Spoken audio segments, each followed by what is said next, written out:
You know, the Strombo Show is kind of a mad ride. It's an algorithm-free program where it's music lovers doing this stuff for you, for people who love music. And I recognize that sometimes there'll be genres that you're not into and genres that you are into, but we always hope that you stick around and just go with us. Trust us on this. And of course, some of the genres are really easy to like because they're the biggest genres in the world, like hip hop. And, you know, we like to talk about what's new, but we also like to talk about what's new and has a history.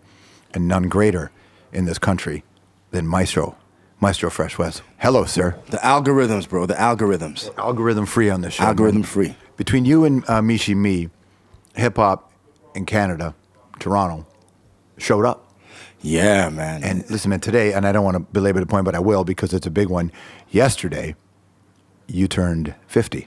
I'm getting up there, but backbones are still sliding, man. That's right. As long as they're not slipping out of place. They're not slipping out of place. Happy birthday, man. God bless. Thanks for having me. How you feeling about it all? I feel blessed, man. Yeah? In fact, I'm still here, still inspired to do music, and I appreciate being appreciated. So yeah, and I'm sure you get the love. You feeling it, right? Yeah, man. Come on, man. This is back in the days we thought this was a fad. People thought it was a fad. You know, who would have thought that that was just a launching pad for bigger things? Man, when you came out, I remember I was in gym class, religion class. I went to Catholic school. All right. And I was listening to Hail Mary, full of grace? Or? Yeah, pretty. No, yeah, it was Ascension of Our Lord. Okay. But it was you were out. I was listening to Beasties. I was listening to early PE, and I remember my religion teacher told me it's a fad. It's not going to be around. Yeah, and it's incredible. I mean, we knew they were going to be wrong, but wow, were they ever wrong? And I think a lot of people today don't realize just how much people thought rap was. Here and gone. And when you see the artists who've evolved, man, it's a beautiful thing. And you know, a lot of the artists too, like when I came out, like Public Enemy was a group that I really was inspired by, and just to see, you know, Chuck D still doing this thing with his, you know, Prophets of Rage as well as PE, that just continues to inspire me. And George, when I won my first Juno Award back in '91, I felt blessed. You know what I'm saying? I was nominated for 5. I won 2. Yeah. But there was a gentleman by the name of a young guy. I don't know if you guys heard him. His name is Leonard Cohen. Yeah. But Leonard Cohen was receiving a Lifetime Achievement Award. And then I don't know if people see what Juno Awards look like, but they're maybe a little bigger than a water bottle. But Leonard Cohen's his award was about the size of a grand piano. So they pushed that on stage, standing ovation, and here I am standing with my 2 water bottles. And that showed me that, you know what, once you get to a certain level, man, there's more to obtain and more to reach and more to be inspired. What was interesting, though, is those Junos in the early 90s, I mean, it was a long time before that organization even treated hip-hop with any respect at all. So even in Canada, it came late. Yeah, because, you know, I mean, I've been doing this since, like, I wrote my first rhyme in '79, you know. Do you still remember it? How's it? No, I can't remember my very first rhyme, no. I can't remember my very first rhyme. But '79 is when I wrote my first rhyme, and then from that, as a matter of fact, I just did a show a few weeks ago, and I bucked into some heads that I went to elementary school, and they were remembering, like, damn, Wes, you came a long way. It's a long time. Yeah, man. When did you feel like you were onto something that was more than just a kid rhyming? I mean, Ron Nelson back like in '82, '83, when I was on CKLN, he said, man, my name used to be Melody MC. That's right. And he said, by the way, CKLN is a college radio station in Toronto. Exactly, yeah, CKLN 88.1. And I was like 15 years old at the time, and just that little incentive was something that gave me that energy to continue doing. So I knew I was onto something then. And then, you know, more signs throughout the years showed me that, Wes, yeah, you're definitely onto something. Right. So stick with it. So when did you get the hit? Like when did you start writing that? When did you, before we heard it, when did you think I had this down? This is a song. This is going to be something. That's a good question, because I put out a song called "I'm Showing You" back like in '88. We didn't know about Video Fact and all them things, man. All we knew is like, what can we do to get our video on Much Music? Yeah. And I was so excited to get like low rotation of Much Music. You know what I'm saying? It was so dope, you know. And then from that, you know, then I performed Electric Circus. And I'll be honest, we saw what Beat Factory was doing. Yeah. So it was like, okay. Ivan Berry's stuff, right? Yeah, man. That was like the OVO back then, man. That's right. It was like, that's exactly right. It was the OVO back then. Beat Factory was the OVO back then. So it was like, you know, to me, it was like, when I look at their roster, I knew I couldn't really rock with that, because that was a lengthy roster. Almost everybody was with them. Yeah. So I decided to do my own thing, thank God, you know. Yeah. But just to see what they did and what they were doing, that inspired me to continue doing from a mass appeal perspective, mainstream perspective. Yeah. When did Backbone Slide start? Let Your Backbone Slide, I wrote that in '89. Yeah. You know, I performed that on Electric Circus.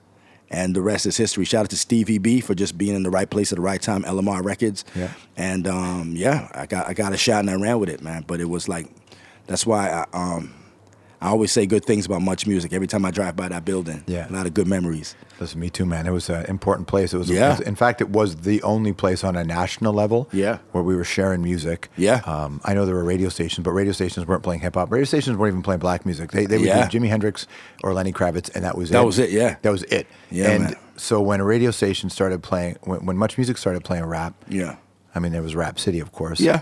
And Michael Williams was really important. Yeah. You know, he had Yeah. Soul in the City, right? Of Which, course, of course, man. sort of led to that. And Much was where it was at. Exactly. Did you watch the video get played? Were you at home?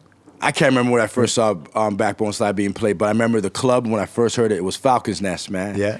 And they mixed me in with Heavy D and the boys. Heavy D had a joint called I Want Somebody to Love Me for Me, man.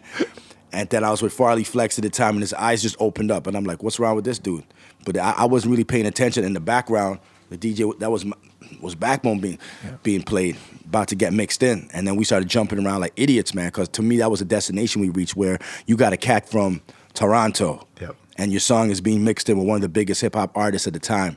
And we just jumped around because to me, that was a little destination that we reached because that's all we had was BLK, man, back in the days, you know? That's right, WBLK. Yeah, so to have your song being played, mixed in with one of the biggest artists in the world, I will never forget that, man. BLK was out of Buffalo, and Yeah. and if I don't, depending where you're listening to us across the country, if you're a border town, you were lucky enough to get a black radio station out of America, and BLK was the one for us here. Yeah, man. It was long before it, so you must have freaked out. I was freaking out, yeah, man. That's It was incredible. blessing, man. So suddenly, there's no rap scene in Canada, but you're part of it. Yeah. You know, like it's coming, right? Yeah. You know, of course, you know how much we love Michi. Yeah. KRS-One dialed Yeah. into Michi. She got the deal in the States. Man, let me tell you something with Michi. Once I saw, because there's a lot of misconceptions with a lot of things, you know. Yeah. But what I will say is this: without Michi, there'd be no me. And what I mean by that, I mean once I saw what she was doing, it was like, okay, we can actually make records. I came out in 82, like I said, 82, 83, 84. I think I met Michi in 84, right, at the concert hall. So to me, she did monumental things before she got that record with Scott LaRock.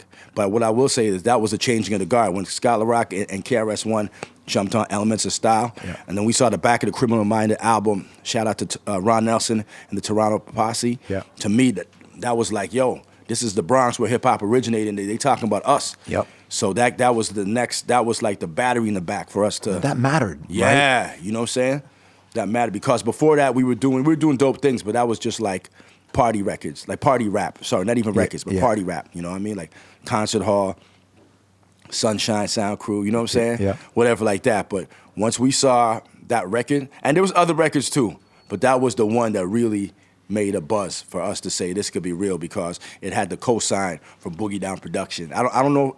I don't think KRS-One knows what type of impact he made on Canadian hip hop. Yeah. You know what I'm saying? Because that was just a little. That was just to him. It was probably just okay. Let's just do this for a homegirl. But to us, that was just a battery in the back for us to take it to the next level because we already knew we were dope. But now it's like the world is actually acknowledging us. What I loved about it too is as a Canadian, but as a Toronto kid, Yeah. was that it was Jamaican, and so Yeah. that was. I grew up in Okay. ethnic neighborhoods, and suddenly you're like, Yeah.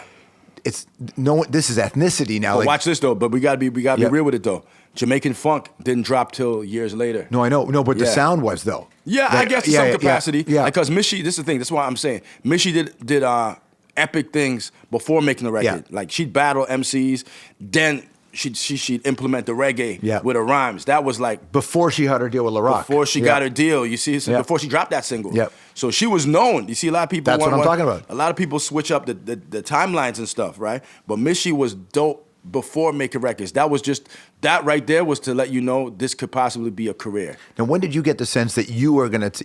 So, in the way that Michi and her success, Yeah. and the BDP thing influenced or had an impact on you. Yeah. When did you get a sense that what you were doing as Maestro Fresh Wes was hitting that next wave of kids? Because yours blew up in an enormous way. That's a hard question because that was like out-of-body experience I was going through, because Canada never experienced anything like that before. Yeah. All I knew is I came out with Let Your Backbone Slide, and then the rest is history. You Yep. see what I'm saying? That's a whole different time of my life where But things kids were must have been coming up to you at that Yeah. point, going, "Man, I want to do this. Here's my tape." all yeah, that. and getting angry when you can't do nothing for them right Yeah, away. yeah. Oh, my goodness, man. Did any of them go on to be something? I don't know. I mean, there's a lot of cats who were doing things back then. So shout out to like guys like Thrust. Shout out Yeah. to guys like K-Force. You know what I'm saying? Shout out to a lot of guys on that level. But I will say this is something serious. Hip hop is something serious. So this didn't happen overnight for me, you know? And yeah, so when I see artists continuing to do what they're doing, and I appreciate it because I know where I came from, Yeah. you know? Definitely. Now you look at where we're at in hip hop in Toronto. Yeah, It's like we're the top of the food chain, man. the top of the food chain. Top of the global food chain. Yeah. If you and of course Drake is Drake, but you want to talk about 40, you want to talk about 1985, you want to talk about The Weeknd, you want to talk about everybody. Come on, Tory Lanez. Yeah. You got We got Party Next Door. We There's got a lot of Claremont artists. II here, who's doing amazing stuff from the West Side. Yeah. You know, we got Raz Fresco in Brampton. Like, I love Raz Fresco. You know what's so funny with Ras Fresco? I do a lot of presentations. Yeah. So there's a school that I did. I can't remember the name. Even if I did, I wouldn't say it out loud right Yeah. now. But as I'm leaving, this is a few years ago, I see Ras Fresco coming in. He's like, "Yo, Maestro, what are you doing here? This is my school." And it just made me show, like, damn, Wes, like how old I am, like compared to like these guys. Like I'm trying to think, like, when we gonna do collaboration? Yeah. Now this dude is in school. Like, oh my goodness. Yeah, no, for sure. And high school still. High school, I that's know, what I'm saying. I know. You're also a high school educator, man. Talk about Mr.D. and that experience. Oh yeah, I'm a vice principal now. I'm Yeah. Mr.D. It's a great feeling. Maestro, have you always been the coach, the teacher, Yeah, the yeah, professor, now you're the VP? Yeah, the VP. You know what I'm saying? So it's dope, man. You know, me and my son, we just watched, like, we did like a Mr.D. marathon the other day, just watching like old school episodes. You know what I'm saying? So What's it like? What's it like when you watch him on that show? It's so. So. Chancellor just waved his hand. So. Nah, man, he cool. He chill. He chill. He wasn't saying that last night when we were watching it though. Well, that's it, because you added acting to your resume a long time ago. Yeah. And that's taken on a whole nother life for you. Yeah. I'm on a new TV series called In Contempt. It's BET. It's a legal drama on BET, and that's dropping in a couple days. Who's the writer on that? Debbie. Her last name is Kopp. Kopp. I believe that's her last name. There's different writers on it though. Different writers, Yeah. And the creator of that show? I can't remember who's Okay. the creator of. I'm on 2 guests. Yeah. I guest star on 2 episodes. That's amazing, man. Yeah, man. So you're gonna see me on different realms. You know, What diversify. show are you trying to get on? What show do you want to be on? I don't know, man. Something new. Something new. Yeah. Something new. Something new. Netflix that's new. Something that I could stretch out my acting chops. You know. It's fun. Yeah. Are you writing? Yeah, I'm doing some writing too as Yeah. well. Definitely. You know, when things pop off, you know, we'll be back on again. Let them know. I believe it. Listen, I remember an episode of The Beachcombers when Nick Adonis turned 50. I remember that is his big birthday. He wanted to spend it alone. Yeah. He's like, 50 is my day, and he said, I'm only halfway through.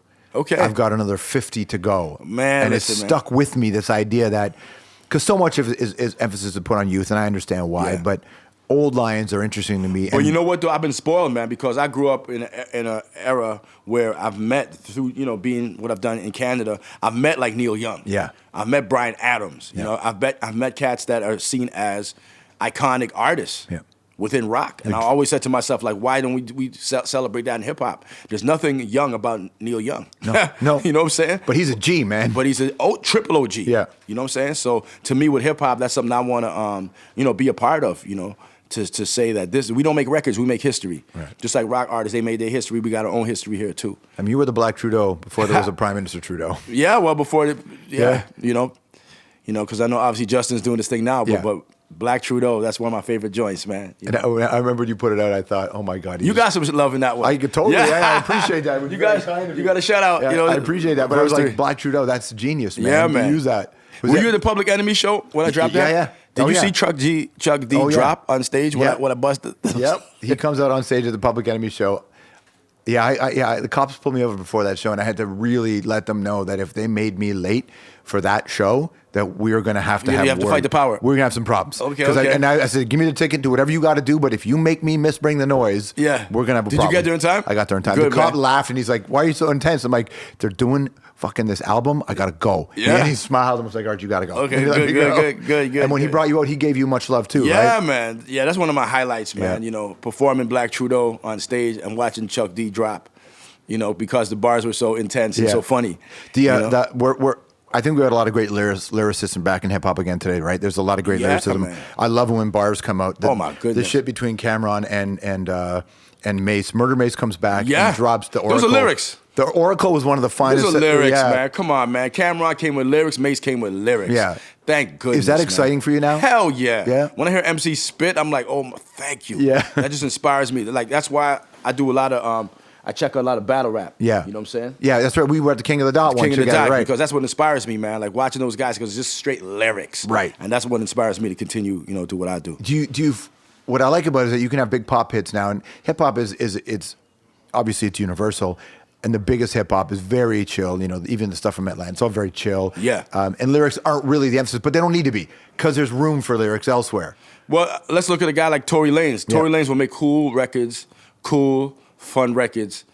But then when it's time for him to show you why he's where he's at, he's not afraid to let you know that he can rip your lungs out. Because when you hear him spit like on Funk Master Flex or like Sway in the Morning, when you hear those bars, straight bars, he's letting you cats know, like, listen. I can do this. Not only I can do this. No, he's letting you know he can do this well. Yeah. Do you see what I'm saying? Uh-huh. And I think that's something that, you know, when you look at the artists like Andre 3000, when they came with that double album, The Outkast, Big Boy did what Big Boy does. That was conventional Outkast. Yeah. What Andre did. Speaker Box and The Love Below. Speaker Box and Love Below. You know what I'm saying? What Andre did, that was unconventional. Yeah. That was something like, let me risk. But they were smart enough to know, we got this over here. Similar to me with the Tuxedo. Yeah. But I had the Dope State over here in case you couldn't get with this. If this was too left field for you, I got something that you could gravitate towards. But like, I compare that to like a guy like Tory Lanez, because he'll make all these singing songs, whatever like that. However, when it comes time for bars, just like Andre 3000, he lets you know that. What's your filthiest bar? Like, what do you got? My illest? Yeah. My illest. Yo, thing was dope, man. Put Your Guard Up was nasty. Yeah. Put Your Guard Up was ill. I got some bars, Yeah, give me some of them. Let me see. You want to hear some bars? Yeah. Let me see. I ain't feeling the greatest right now, but let me see what I can come up with. Just so people can hear the words in that order. I'm not a gangster, but I had a conversation with Tookie. Peep the credentials, son. I'm far from a rookie. I'm a young Toronto rappers who just entered the game. There's a reason why I Sway always mention my name. I rock you from the top of the beat and box you till the track is over. From the box of baking soda till the trap is over. Plus, I know your moms, dude. Who you clapping, soldier? I'm the reason why your granny put that plastic on your sofa. Love my calamari, crispy with potatoes and lobsters, spectators of opera. Straight to the city's shadiest mobsters. No Trips made a mistake. He just created a monster. Who the fuck told him to give me that Ukrainian vodka? Smack the beat up same way Mayweather smack up McGregor. Like pay-per-view snatching your cheddar while I rap under pressure. We all know Canada's dope, but I make Canada fresher. That's why Canada calls me Canada's national treasure. I love it. Nice. Bars. Man. Come on, son. Bars. Love it. And you're dropping Stanley Tookie Williams in there too. Yeah. Come on, so you're man. going to OG gangster on that. Triple OG. Come on, man. Bars, man. Bars. What a pleasure, man. Happy birthday to you. Thank you, man. Long may you run, as Neil says. Bless. We're still doing it, homie. For sure. All right, cool. Well, you got new music, of course, right? Coach Fresh, man. Yeah. And so how many other songs have you got ready to go? I got some stuff I'm working on right now. Yeah. But I've been doing a lot of promotion and a lot of, stuff like that. And I got concerts and stuff coming up. We got, when are we going to hear more music? Before the year's done. Yeah, man. Backbones is still sliding, man. I'm going to continue making music. Like I said, I look at these iconic rock artists. You know, Geddy Lee still gets love. Yeah. It's not, and he's revered for some reason why, I don't know what it is. It's like we implode when it comes to like, hearing MCs at a certain age, which makes no sense to me. I don't get it, man. I think it's because radio, not just radio. It's not just radio. No, though. but what I mean is, I think that in hip hop, it's like dance music, EDM. The value is placed on new, right, as opposed to heritage. That and if you remember, like Geddy and all those other guys, you're talking about if you think about the late '70s when album-oriented rock came out. Yeah. So there was such a thing as a heritage station. Like right now in LA. And adding on a heritage statement. Right. Because they were in an era when statements were made by albums. You know what I'm saying? Like K-Day still does this. I listen to K-Day and Backspin all the time and heritage brands. Yeah. And I think that's one of the reasons why, But guess what, though, George? Bon Jovi still gets love right now. Yeah. You see what I'm saying? that guy won. You know what I'm saying? Yeah. like those groups, they still get love for whatever reason. The hip hop is not the same, but let's see. Like I said, as long as I'm enjoying doing music still, it's a beautiful thing. Beautiful. Thank you, man. Yeah, man. Thank you. All right, bless.